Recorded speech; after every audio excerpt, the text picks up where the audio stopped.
Are we live? Thinking so. Trying to check. We live? Yes, we are live. So, guys, we had a player not be able to make it, so we decided to change things up. I'm going to let Paul take it from here. Yeah, today we're doing an episode of My GM Academia live. We're trying this out for the first time. We're going to see how it works, and hopefully it works out well. Today we're talking about something that, well, the bane of most D&D groups' existence, which is scheduling. As everyone says online and on Reddit and in your friend groups, I'm sure. So when's our next D&D session? When are we going to start? Yeah, I'm interested in playing the game, but I'm really busy these days, and your schedule never lines up. So we have had some creative solutions to this, and I think tonight would be a great way to talk about them. I think first we should start with, how do you go about organizing and scheduling in general for your groups? What do y'all think? Well, I know Rob definitely schedules a lot better than I do, so I'll let him answer first. Well, okay. So I have a lot of experience with scheduling, and I actually tie a lot of my work experience with how I treat my D&D scheduling, where I try to give a lot of notice on when we're going to play games. You do. And I try to make sure it's in writing. So I have a new group that I play with as well. I'm running a game for them, and I post the date and time that we're going to play in Discord, and I put it on the Roll20 server. And then I make sure to periodically remind everyone, hey, this is coming up. That's more so just me and my OCD. I don't like giving my players a lot of reasons to be like, oh, well, I forgot. I think I've probably picked up a lot of Rob's tricks because he's run many games that I've been in. And I think whenever you do that, you build you build a table etiquette with it. If you're consistent with your how you engage with your players and schedule your games, you that's exactly what happens. You eliminate the need for people to, or what's the word I'm looking for? Not need, but inclination to say that they couldn't make it. Mm-hmm. I also want to mention that it all comes back to your session 0 and setting expectations. And I know every time I'm on one of your shows, Paul, I always say that. I'm like, set expectations, make sure your players understand your expectations, and let them understand how serious you are about that. I haven't kicked players for tardiness other than I think one, and it was more so just a thing that the guy just would not show up to games at all. I had assumed that he wasn't playing anymore. And then just 6-7 weeks later, he just pops up out of nowhere. And he's like, I'm still in, right? I'm like, no. Sorry. Wow. I've never had something like that happen. I actually have had something like that happen. And he didn't show up for about a month or so. And, the players had a nice session where they got to kill him. Well, okay, they didn't kill him. A Minotaur did. A Minotaur did. But they found the Minotaur. I tend to just pretend like the player never existed. At that point in our life, we just handed the character sheet to somebody else, and they'd play both characters. But that was a very combat-oriented party. As many of the viewers probably know, I don't really do that much anymore. That group was entirely interested in combat. We just wanted to play Neverwinter Nights in person. Wow. I think that might be another element. That's a name I haven't heard in a long time. I was there, Rob. Oh boy. So you raise a good point though about players not attending in person to a game. I assume both of those instances were in person tabletop gaming. Mine was online virtual. Mine was in person. Okay, so like that brings like the point that I just thought of that I'm gonna bring up now is I feel like with virtual play, there's definitely less of a reason for people to opt out unless they feel like pressure, like they're nervous about playing or something. But like to just like not show up in person to a game that's specifically in person, like that's like a whole other ballgame. Like yeah.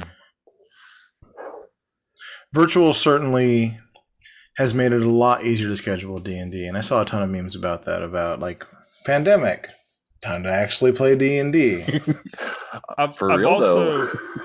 I've also noticed that virtual allows certain personalities to simply not show up to games just because they don't want to play, and then be like, "Oh, I was having connection issues" or something like that, making a lot of reasons. Unverifiable, man. Yeah, and I mean, by all means, man, if you don't want to play, it's fine. It's no big deal. I'm not going to throw a big fit about it, but yeah, I've known people that have done it in the past live and have told me they've done it in the past live and then done it to me virtually, and I was like, "Come on, man."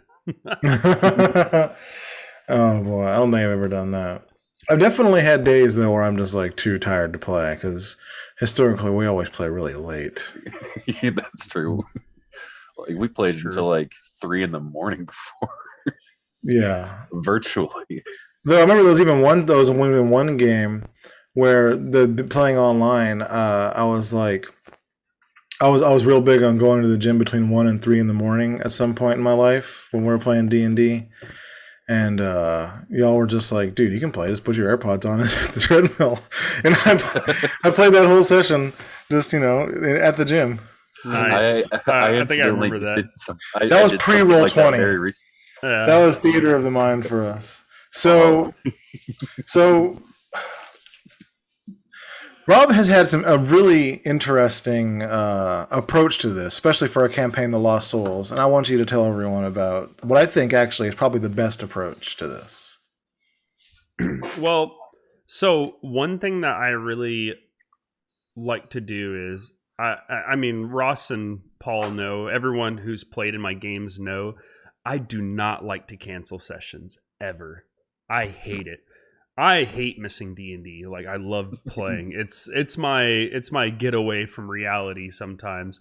But so I try to come up with ways to get around that.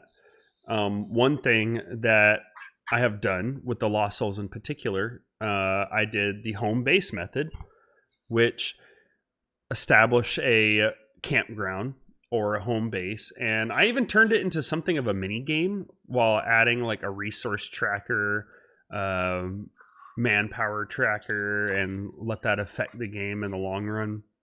Oh yeah, and that affected the game. We had a whole channel where you upgrade us. Yeah.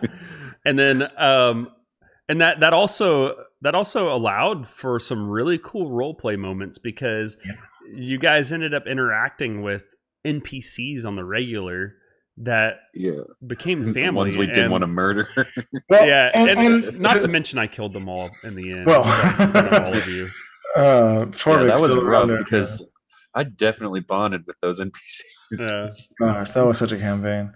It was inspired by Berserk for anyone listening, just so you know. Oh yeah, and I had not seen Berserk before. Me neither, actually. But to let the audience know how far this went, I mean, there was a Discord channel where we could like text the NPCs and Rob would reply as the NPCs.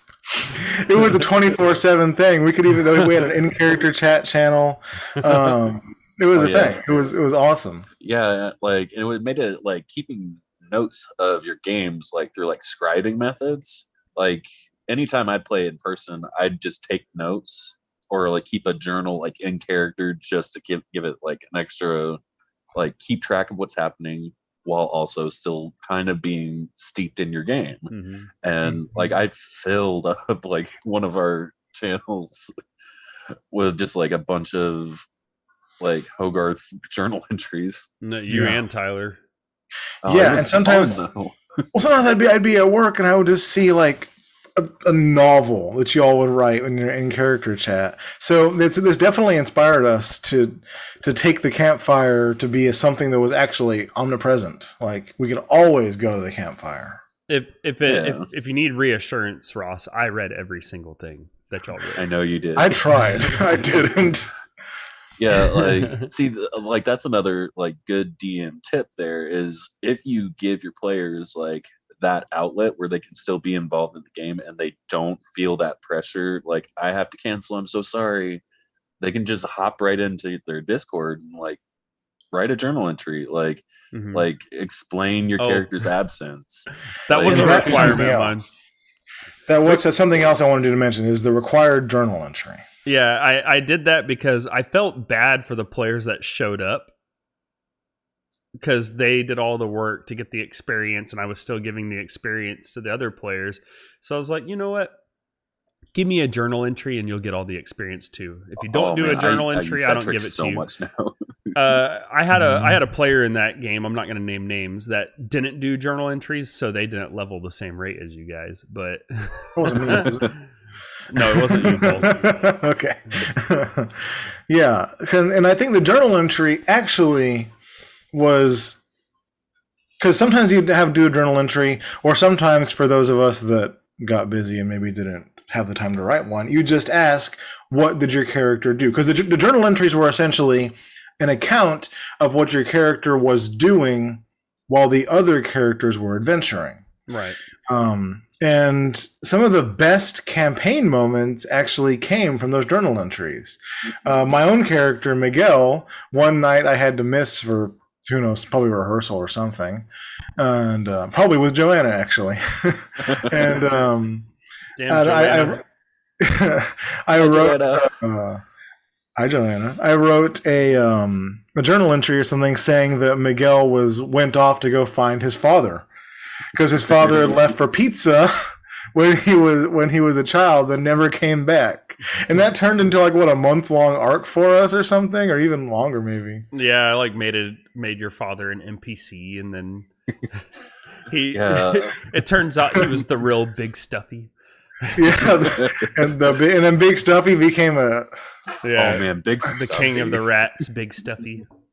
Yeah, it became a huge thing, and it wouldn't have happened if I didn't have to miss that day. If anyone watches high school D&D episodes or like Pirates of the Coast and hear us talk about rats, it's Paul's fault.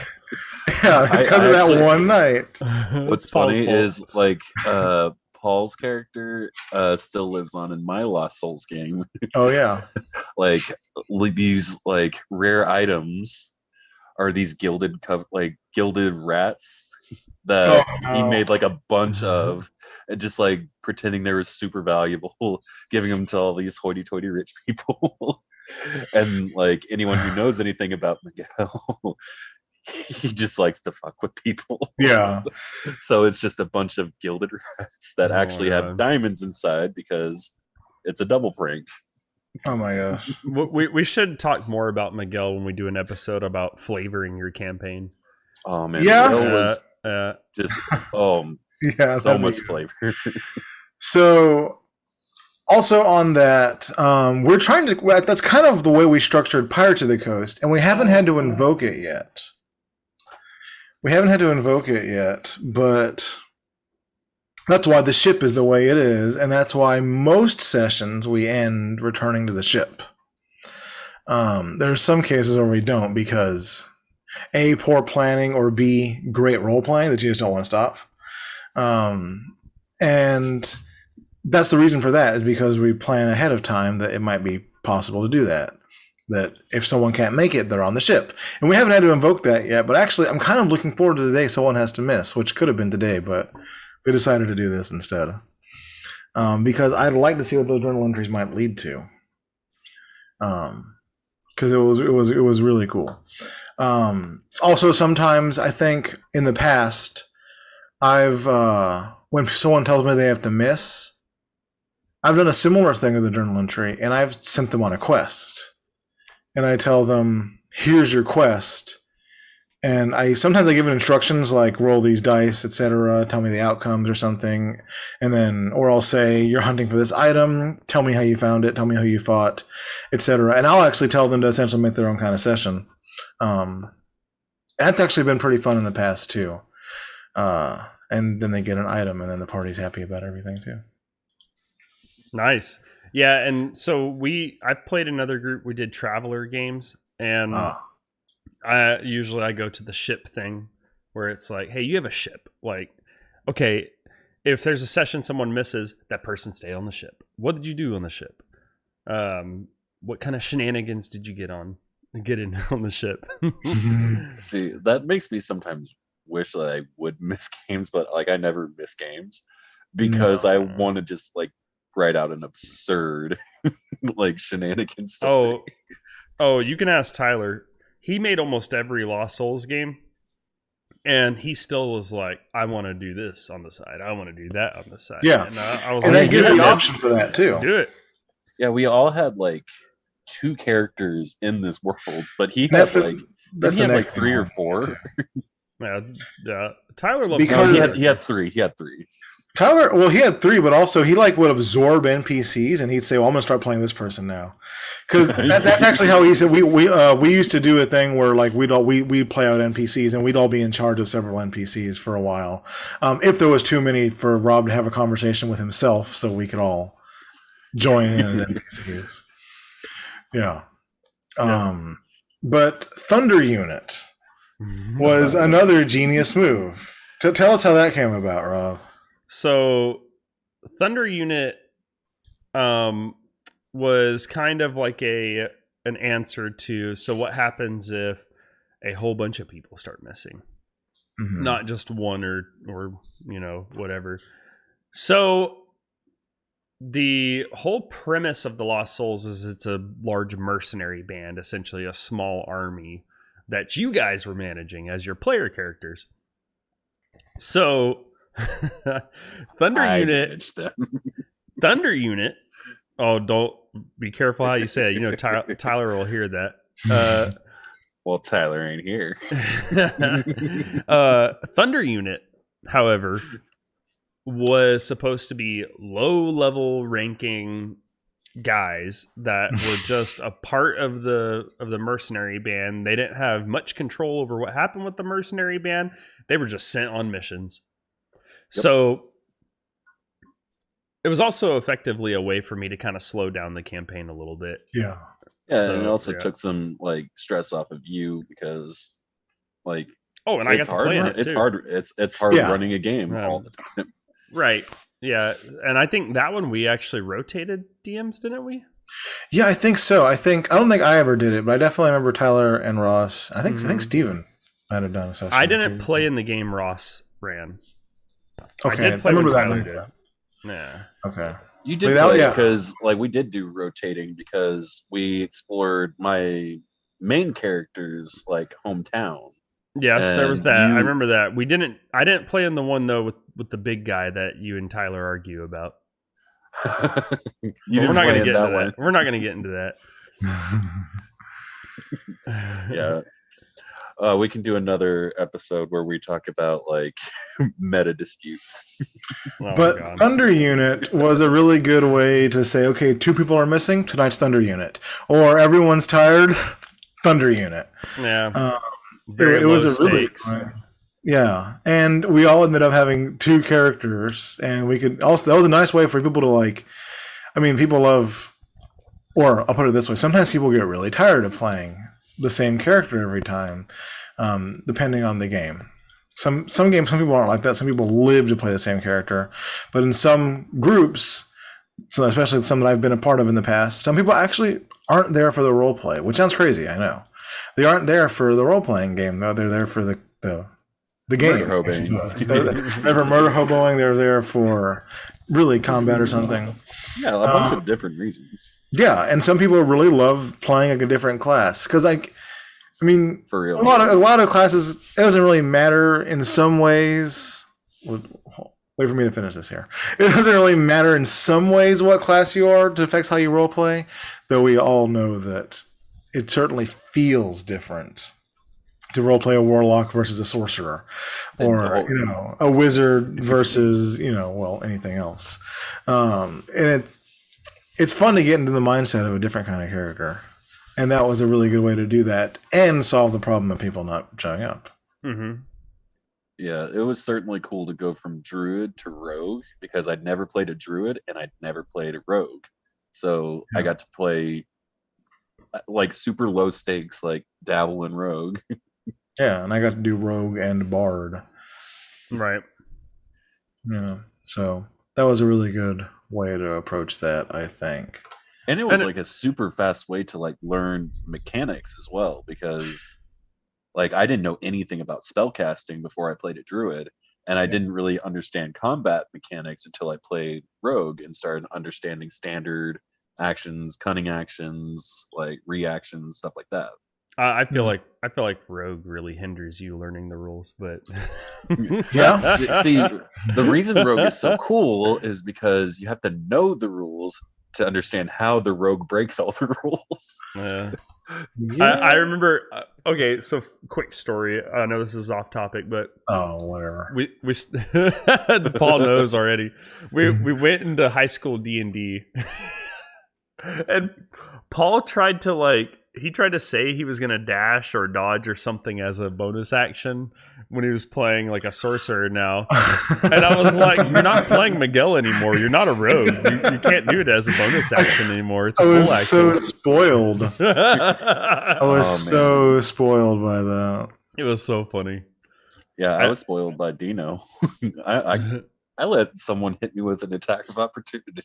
Yeah, because I mean, up until that point, I had forgotten that was just a class thing for a rogue. Actually, because that was my first 5e game, I think. That was my first 5e game. Mm-hmm. So before that, only done 4th edition. So not that was a thing. Not that was a thing in 4th edition or Pathfinder or 3.5. Not that wasn't a thing in any of those, as far as I remember. But I think 5th edition is the first one to do this like action bonus action. Because I know there's like minor actions and major actions in Pathfinder and stuff like that. Oh yeah. Oh man, yeah. I forgot. I just can't remember anything about Pathfinder. It was fun. I enjoyed it. Right. I can't remember a thing about it, but yeah, absolutely. I just rogue didn't teach me a thing about that. Man. So, campfires, thunder units, anything else? Any other strategies you'll have for when characters can't show up?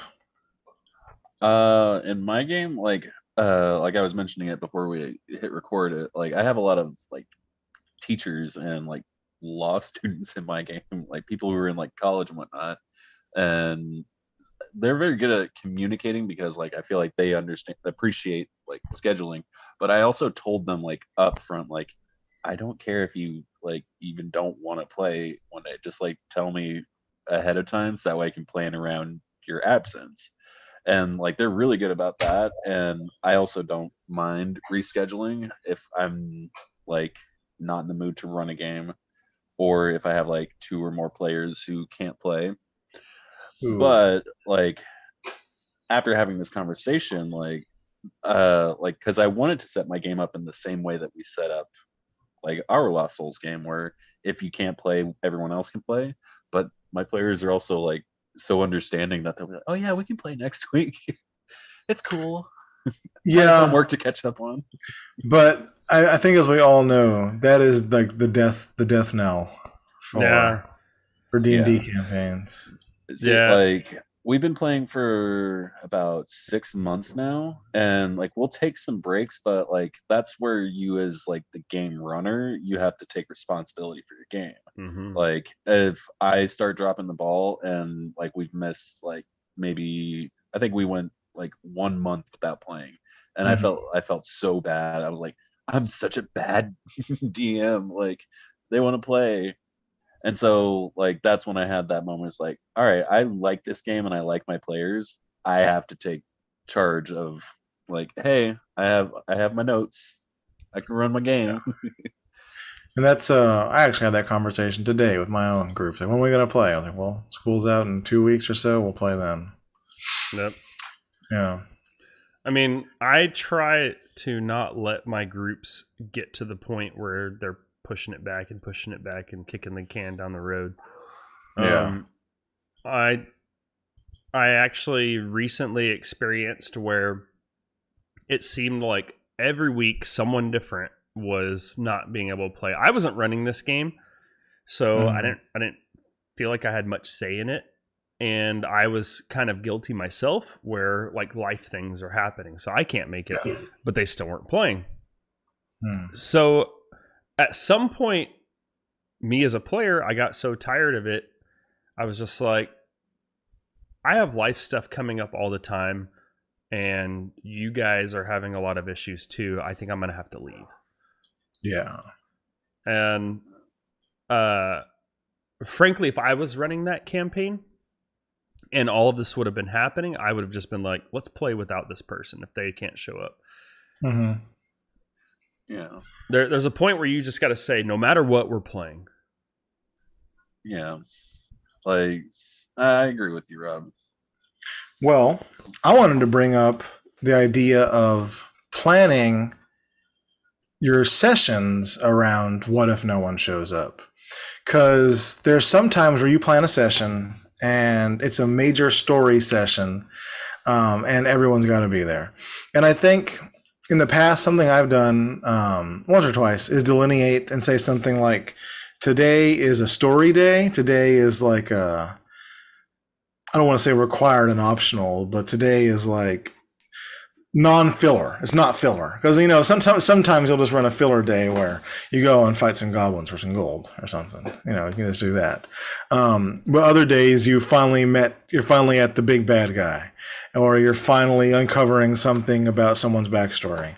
And I'll separate those into those days sometimes where we'll have a filler day and we can just not play with everybody. Or there'll be a separate day where I say, okay, everyone has to be here. If we have to reschedule, we will.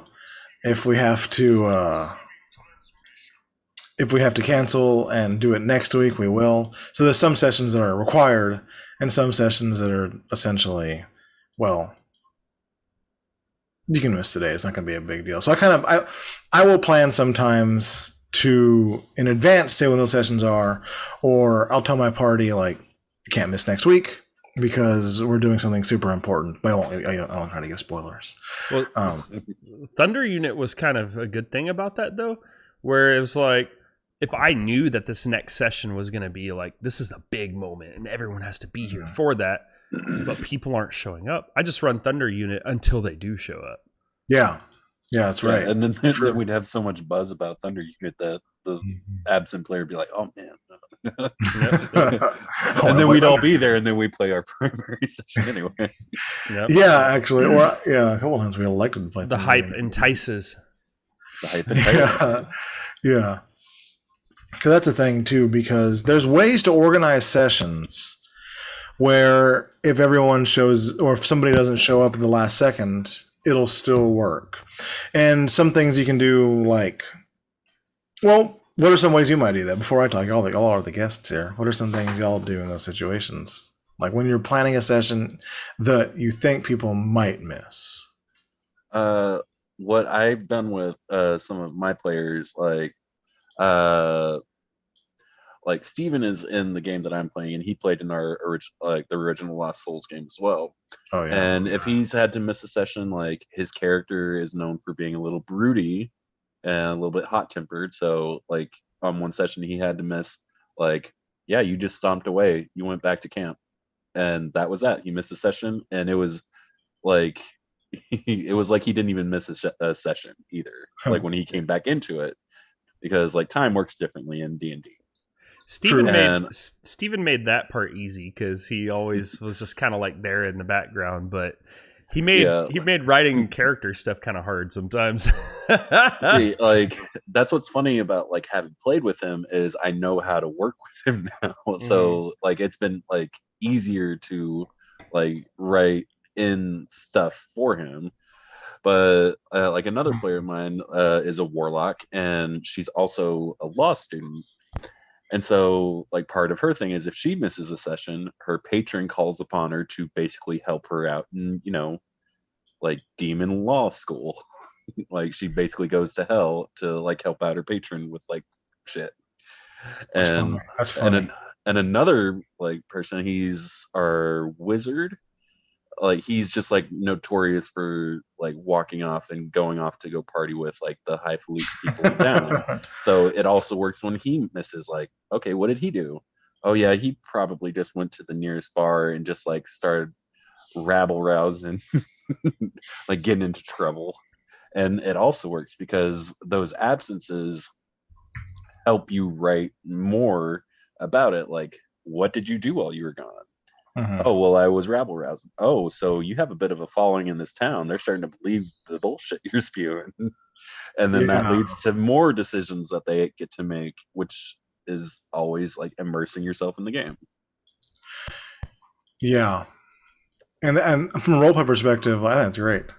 From a combat perspective, though, what if you make a really like specified encounter and you spent, a while making the map and such? Like, that was the session that we like like got a month behind on because I needed all my players, and it was during like finals season, or I don't know. People were busy at that time, and like I left it on a cliffhanger specifically because I knew I'd need all my players to be there. And if you leave it on a cliffhanger, that means everybody has to be there, which is why I like Thunder Unit, but I don't have a Thunder Unit in my game yet. Because one thing I'll do is I'll make variable encounters in some cases, where I'll say something along the lines of like, when I'm building something, like if everyone's here, all these monsters are here. If they're not, if it's 4 players, these 2 guys aren't going to be waiting in the shadows. If there's 3 players, these 4 guys aren't going to be here or something. And I'll do things like that. When I'm planning a session in general. And it's really easy because like I'll just put like a couple of things in a red box and in an orange box. And then that's just specified. It's really quick about who's not going to be there and what's not going to help. And it pretty much eliminates a ton of, questions about what am I going to do if they don't show up for this encounter? Because encounters are something that, we spend time balancing those. We spend time thinking about how are they going to do against this encounter. I mean, sometimes it's just going to an encounter calculator, but not always. So that's something I've done in the past. Well, and you also have to understand that D&D as a game, what makes it such a great game is it's a very flexible game. It's not something that, just because a monster has this specific stat block doesn't mean you always have to stick to it. And I don't fudge rolls. I don't do it.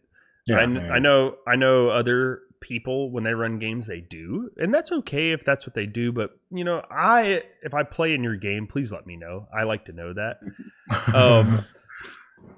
At the same time, I don't fudge rolls, but sometimes if I know that hey, my players are getting in a situation that they're not going to be able to handle, maybe they're going into that encounter, and maybe it may be too much for them. So I may have to kind of think of some DM shenaniganry to get them out of it. Yeah. Well, in those cases, I just allow them to role play their way out of anything. In some cases, sure. Yeah, I always give my players the option to talk their way out of something, unless it's like pertinent to the story. Like, yeah, these people are specifically attacking you. I'm not gonna say I always do. Like, for the most part, like, if they come up with like a good reason for combat to start and they say, can I take my turn to like try to give a rousing speech of peace or something? I have found more times than not, I'll be like, I'm going to give them a chance to get out of combat. And my players end up making it worse for them. Y'all fought the Nonapus. And you saw how that turned out. Okay, to be fair, Beck is a child. Okay. You handle like a child too. You can't tell, but I do have a Fearbold ear on these headphones. Yeah, and the other one is still missing. I also wanted to say, so something that I would highly suggest for every DM is first off, if you are about to get into a session or you're about to start a session and a player doesn't show up, no notice or anything, just take a deep breath. Don't panic. It's a game. Yeah. Just take a deep breath. I know even I'm guilty of it, where I've had where a player doesn't show up at all and we're all like, what do we do? What do we do? Just take a deep breath. It's okay. Like, just go in or don't. Make a decision. It's not the end of the world. Yeah. But if you're going into an encounter, it's okay to tell your players, hey, can y'all give me a little bit of time so I can look over some of my notes and try and recalibrate based on what happened. It's okay. A lot of time your players will be cool with it. And if they're like, no, I don't have time, then maybe you just got to reschedule. Yeah. Like that raises a good point in terms of like I don't really worry as much about like if I plan like an encounter as much as like explaining the reason why that player isn't there. And that's where like you as a DM can even be a little creative. Like if they like no call, no show, you basically it's your game. You can say they were being a coward and they ran away from combat. Like You got murdered by a minotaur, kidnapped by Oolong. Yeah, like I'm not a fan of like murdering people because they didn't show up. But a no call, no show is also like, okay, like you should have mentioned something. So now I'm gonna take liberties with your character because you didn't tell me or communicate anything. And yeah, like I'll be nice. I'll be the nice guy DM and say, oh yeah, your character was too scared and they ran off before anything started. I think I did do a Dungeon Master advice with Rob or SIO where I mentioned home base. And one thing I did talk about was don't take direct control of the player character because that's the people are sensitive about that. They really are. Especially the no call, no shows. Right. They're very sensitive about that. But you can control the world around them, right? So a lot of times, so for example, in the Lost Souls campaign, you guys had discovered that y'all were being chased down by a rival mercenary band led by a legendary general, Grunbild. And y'all went to face him head on, and almost like immediately, like before y'all left to go face him head on, I remember that session before it started, Steven texted me and was like, I can't make it. I was like, oh my god. So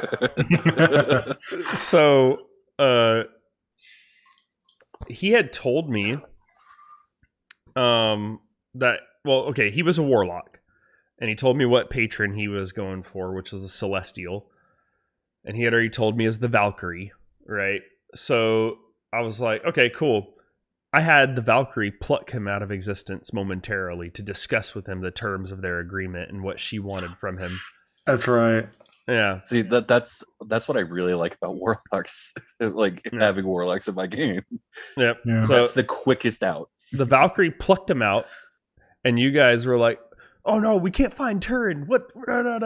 And then so y'all planned everything without him. Y'all went in, and we ended up having to end the session early. I don't remember. Something happened. I guess we just like took up way too much time, and everybody was tired. Yeah, I think it was like roll for initiative, and we'll roll for initiative like next. I was like, you guys are moving into combat, but now I had the dilemma: how do I get Turin in there? Yeah. So I was like, the Valkyrie plops you into combat right in front of Grunbild and is like, "Make me proud, champion." That's right. That was good. Yeah. Fight for your goddess. And he's like, we'll see. Yeah, that's when we really. That's when we really started in on the the power of friendship and shit. Yeah. No, I remember Steven's reaction to as, I don't know if I really want to fight for you or anyone. I fight for myself.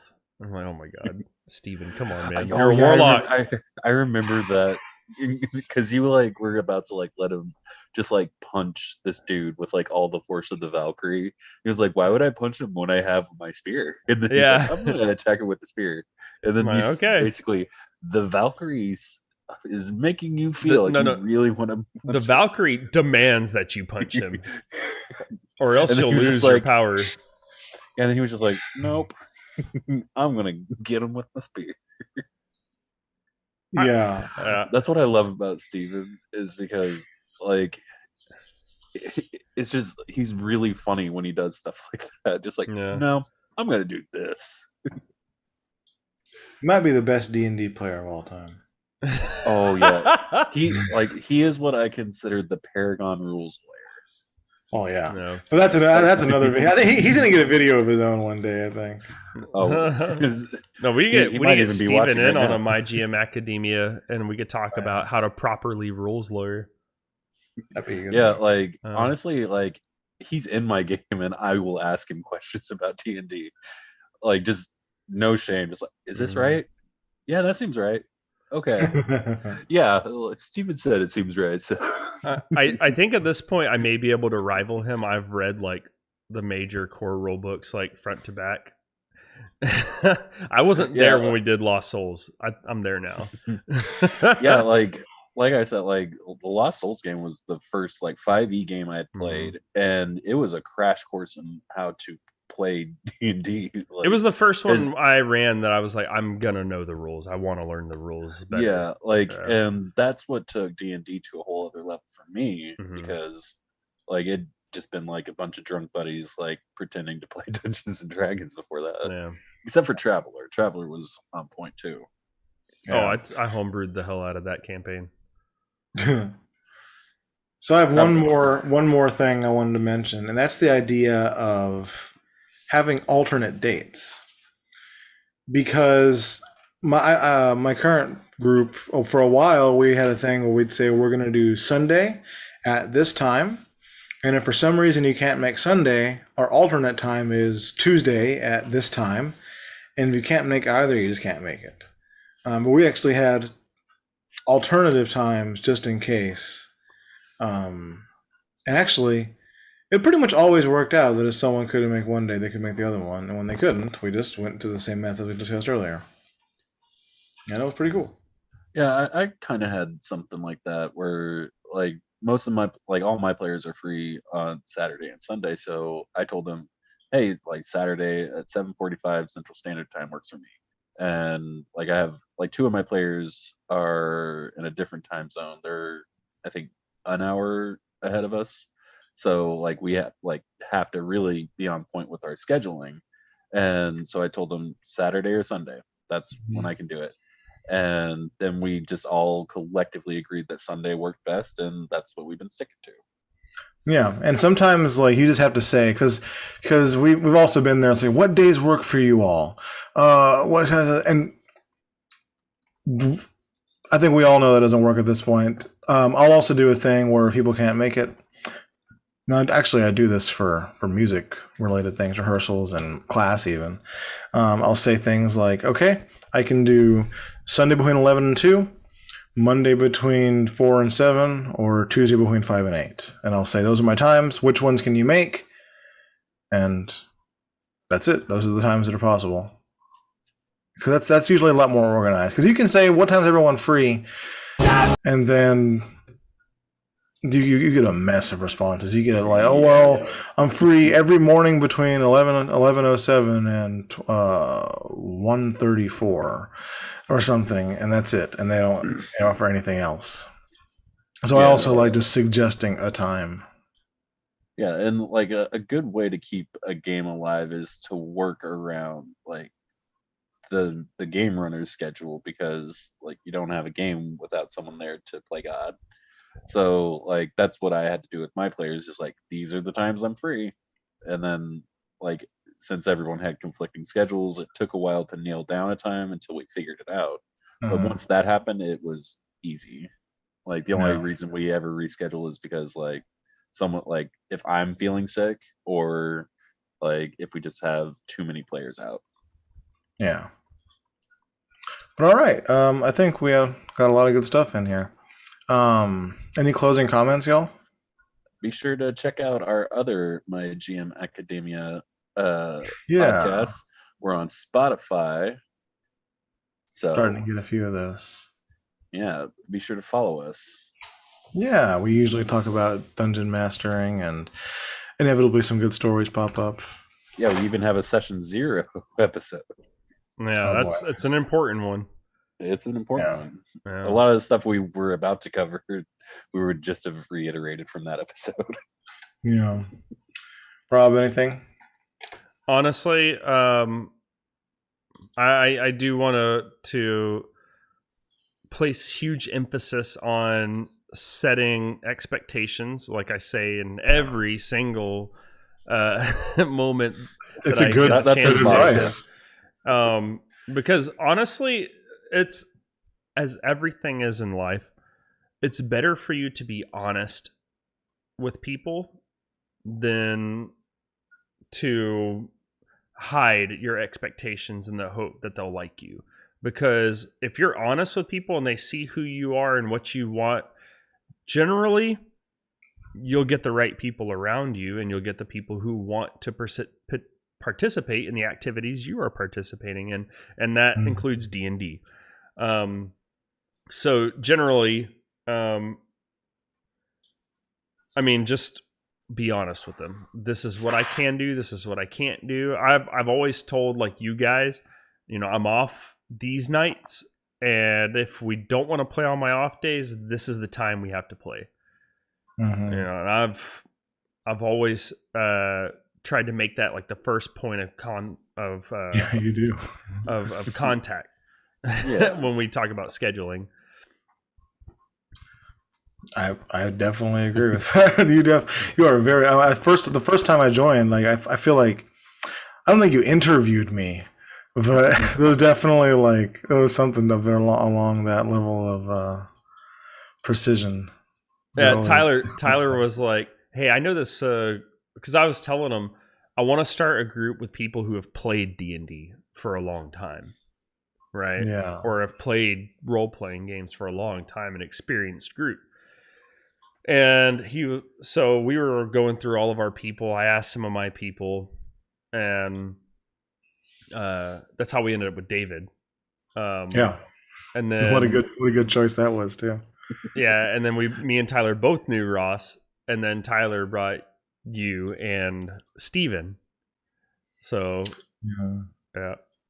Yeah, and I like regularly talk to everybody in that game. Mm-hmm. Yeah, it's I didn't even know Paul and Steven before we played. Yeah, really. Like we're old buds. Yeah, and that's also how we got Joanna too. Yeah, I knew her. If it wasn't for Paul, I wouldn't have watched some of the coolest animes I've ever seen. Oh, which one? Dude, Steins Gate is so underrated. It's so good. Steins Gate, King of the Hill. It's so underrated. It's so good. No, Steins Gate, holy crap. You guys need to go watch it. It's so good. That's probably my number one favorite anime. Paul, was it intended to be a comedy? Because I think it was intended to be a comedy, and it's hilarious to me. I mean, I think so. I mean, they have a whole thing with that channel on there, and Daru. I mean, that was Daru. I was Daru for Halloween one year. I don't know. If you guys want to have me and Paul stream anime chat, or some of us stream anime chat, and you guys come in and call us stupid weebs and ask questions about anime or have fun with us about anime, let us know. I'd love to talk about anime. Yeah, I can ask you. Yeah. I can ask y'all's thoughts on Cowboy Bebop. I mean, just before this podcast, we were just sitting there talking about our opinions on the new. It was a long form discussion. We could have just streamed that. We could have. I know, right? Yeah, that was a good conversation. Right. Yeah. Maybe we'll review a thing or two here. Let's rewiew Steins Gate. We'll do it. I'm gonna rewatch it. I got to now. I have to rewatch it now. Yeah, I have to watch Steins Gate 0. I heard it's worth watching. I haven't seen that yet. Yeah, it's so good. I'm interested. Yeah.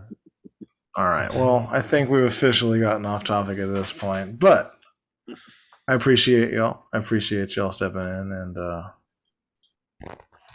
it looks like we were able to come up with another solution for what you do when someone doesn't show up, and create a podcast. So yeah, if you do what we do, there's always something to do. Like, Right. Yeah. we can talk about anime. We can make a podcast. Yeah, I'm sure next time doesn't show up. That's someone doesn't show up. We're doing Steins Gate reviews. Now I feel like I need to watch Steins Gate. Or I want to do a series where I pick a few games out for Rob to try, and then he tries one of them and tells me what he thought about it. Oh. I want to do that one. I like that. Picks. I mean, you know, I'm going to give him point and click adventure games too. Those are my favorite kinds of games. No. That's on the horizon. That's on the horizon. Can Rob beat Secret of Monkey Island before we finish our Pirates campaign? I'm The, sure the answer: they hate this one. He hates this one weird puzzle. All right. Well, I think that we're officially going to call it here. Thanks for tuning in, anyone, and thanks for those that listen to our podcast later on. Be sure to interact with our Facebook and Instagram, Spell It Out Gaming, our Twitter at SIO Tabletop. Check out our Patreon at SIO Gaming. And check out our stream next week when we, well, they're going to find out. Yeah, we'll Thanks. be playing Pirates of the Coast again, and on top of that, look out, we're gonna cut this episode up and we'll have it posted up on YouTube as well. And Hey. and Spotify and all that good stuff. All the good stuff. Thanks, y'all. Bye-bye. Like and subscribe. Oh, yeah, like and subscribe. Like and subscribe.